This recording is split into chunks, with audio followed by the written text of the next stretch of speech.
नबी करीम सल्लल्लाहु अलैहि वसल्लम फरमाई मन قاتل تحت رايه عميه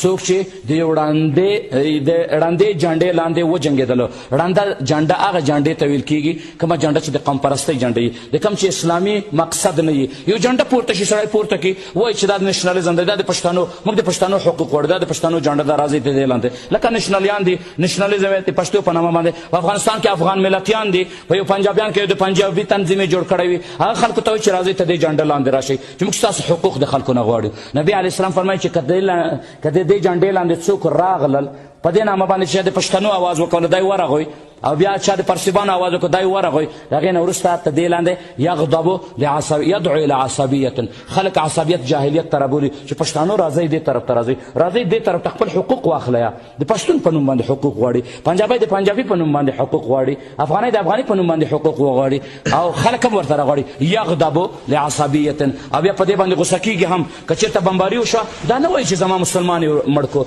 زما مسلمان یې په شهادت باندې ورسولو، پښتون یې مړ کړو، پنجابی یې مړ کړو، افغانی یې مړ کړو، پاکستانی یې مړ کړو، دغسې نارې وهي. نبي علیه السلام فرمایي که په دغه لیار کې مړ شو فقتلته جاهلیه، نو د دې انسان مرګ د مردارتوب دی، د اسلام په مرګ باندې د انسان نه مړ کېږي.